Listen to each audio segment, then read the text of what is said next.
Tomato పప్పు నుండి olive ఆయిల్తో కలిపిన పాస్తా వరకు భారతీయ వంటగదుల్లో అనేక రకాలైన నూనెలు ఉపయోగిస్తారు. ఆలివ్, సన్ఫ్లవర్, ఆవ నూనె, కొబ్బరి నూనె లేదా నెయ్యి, వీటన్నిటిలో మీ ఆరోగ్యానికి ఏది ఉత్తమం ఇవాళ మనం తెలుసుకుందాం. ఆలివ్ ఆయిల్ సలాడ్స్, కూరగాయలను లైట్గా వేపటం, ఇటాలియన్ వంటకాలైన పాస్తాకు సరిగ్గా సరిపోతుంది. ఇది గుండెకు మేలు చేసే కొవ్వులు, యాంటీ ఆక్సిడెంట్స్ కూడా కలిగి ఉంటుంది. కానీ పూరీలు లాంటివి తయారు చేయడానికి ఇది సరిపోదు, ఎందుకంటే దీని స్మోక్ పాయింట్ చాలా తక్కువగా ఉంటుంది కాబట్టి. ఇక సన్ఫ్లవర్ ఆయిల్ వేయించడానికి బాగా ఉపయోగపడుతుంది. న్యూట్రల్ రుచి కలిగి ఉంటుంది. విటమిన్ E ఎక్కువగా ఉంటుంది. కానీ ఇందులో ఒమేగా 6 ఫ్యాటీ యాసిడ్స్ ఎక్కువగా ఉండటం వల్ల ఇతర నూనెలతో బ్యాలెన్స్ చేయాలి, లేకపోతే శరీరంలో క్రానిక్ ఇన్ఫ్లమేషన్ వచ్చే అవకాశం ఉంటుంది.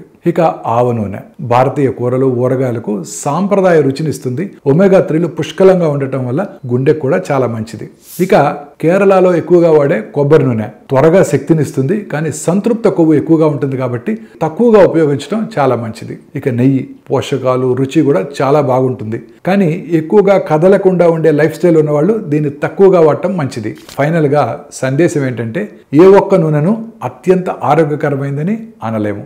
ఉత్తమమైన ఎంపిక ఏంటంటే నూనెలను మార్చి మార్చి వాడండి. సలాడ్స్కి ఆలివ్ ఆయిల్, కూరలకి ఆవాలు, వేయించడానికి సన్ఫ్లవరు, ఇలా మీ వంటలు రుచికరంగా, సమతుల్యంగా, గుండెకు మేలు చేసేవిగా ఉంటాయి.